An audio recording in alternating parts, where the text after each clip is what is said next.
Welcome to my channel astrology blessings and guidance. Mrigashira नक्षत्र 27 नक्षत्रों में से 5वें नंबर का नक्षत्र है। इसकी शेप हिरण के सिर की तरह होती है। इस नक्षत्र का स्वामी मंगल है और देवता चंद्रमा है। पौराणिक कथाओं के अनुसार सीता माता को सोने का मृग चाहिए था, इसलिए उन्होंने श्री राम भगवान से हठ की, जिद की और भगवान राम को सोने का मृग लेने के लिए जाना पड़ा। वो विवश थे। यदि हम मैरिड लाइफ की बात करें तो मृगशिरा का संबंध मैरिड लाइफ रिलेटेड ट्रबल्स को सिग्निफाई करता है, जो डाउट्स, सस्पिशंस, मिसअंडरस्टैंडिंग्स या विचित्र तरह की घटनाओं का जीवन में अराइवल दिखाता है। भगवान राम के लिए सोने का मृग सभी प्रॉब्लम्स का रीजन बना, जिसकी वजह से वो 14 वर्ष के वनवास में गए। जो लोग मृगशिरा नक्षत्र में बर्थ लेते हैं, जन्म लेते हैं, यानी जिनका चंद्रमा यहाँ पर होता है, वो लाइफ में सोने की मृग की तलाश में हमेशा रहते हैं। अर्थात उनकी इच्छा रहती है कि वो उस चीज को पाए जो लाइफ में, रियलिटी में शायद एग्जिस्ट ही नहीं करती। सस्पेशन का कारक बनता है। शिव और पार्वती का विवाह भी मृगशिरा नक्षत्र में ही हुआ था। स्टार्टिंग में उनका भी मैरिड लाइफ कष्टमय रहा, लेकिन समय के साथ साथ सब ठीक हो गया। इस नक्षत्र से जुड़ी एक बात यह भी है कि शुरुआत में आपकी मैरिड लाइफ में प्रॉब्लम्स आती हैं, ट्रबल्स आती हैं, लेकिन बाद में वो प्रॉब्लम्स धीरे धीरे रिजॉल्व हो जाती हैं। ऋषियों ने इस मृगशिरा नक्षत्र की शक्ति या ऊर्जा को देवी के रूप में देखा है। उन्होंने उसको देवी उमा से, देवी पार्वती से रिलेट किया है, जो भगवान शिव का साक्षात स्वरूप है। ये नक्षत्र शिव शक्ति के एग्जिस्टेंस के बारे में सिग्निफाई करता है।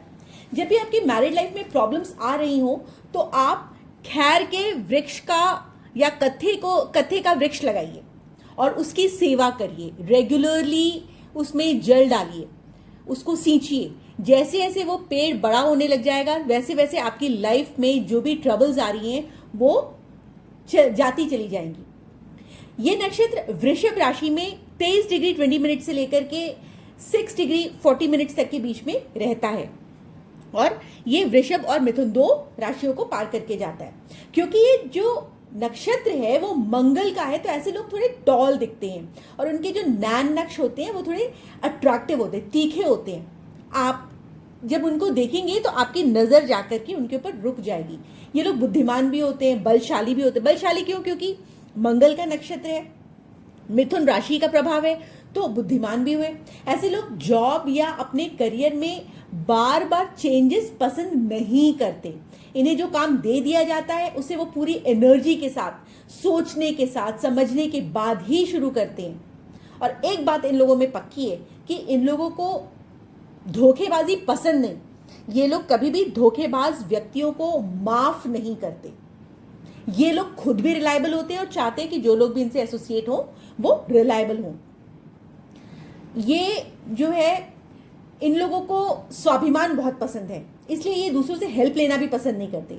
यदि ये नक्षत्र किसी भी तरह से पीड़ित हो जाता है, मान लिया इसके ऊपर किसी क्रूर ग्रह की दृष्टि आ जाती है, तो इनको ठोडी, गाल, तालू, आपकी ब्लड वेसल्स या टॉन्सिल्स वाले एरिया या नर्व्स रिलेटेड, जो जितने बॉडी पार्ट्स में आपको बता रही हूँ, उस एरिया में नर्व्स या आपकी आवाज़, आपके कंधे, कान, बाजू, ऊपर की तरफ की जो पसलियां आती हैं, आपके आईब्रोज का एरिया, इन सब में दिक्कत आ सकती है यदि ये जो नक्षत्र है किसी मलेफिक प्लैनेट के अफ्लिक्शन में आ रहा है।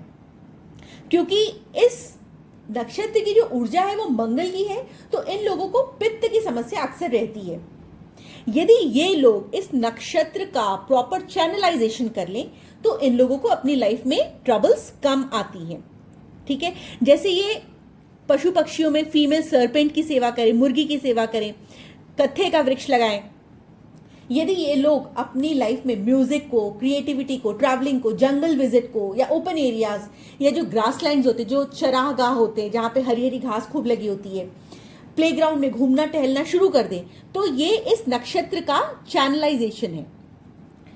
ये लोग अक्सर प्ले स्कूल से एसोसिएटेड होते हैं। प्ले स्कूल्स क्यों? क्योंकि मिथुन राशि का नक्षत्र है, तो प्ले स्कूल्स में या स्पिरिचुअल इंस्टीट्यूशंस में ये लोग एसोसिएटेड होते हैं। इन लोगों को एस्ट्रोलॉजी करना भी बहुत पसंद आता है। ये लोग ट्रांसलेटर्स भी होते हैं। इन लोगों को गाना, लैंड या प्रॉपर्टी रिलेटेड काम करना, या पशुपालन, या उनकी ब्रीडिंग करना, या ब्रिज कंस्ट्रक्शन करना, या रोड रिपेयर या रोड रिलेटेड कोई भी काम करना, तो यदि ये लोग इस एरियाज में एम्प्लॉयड होते हैं तो इन लोगों को बहुत सक्सेस मिलती है।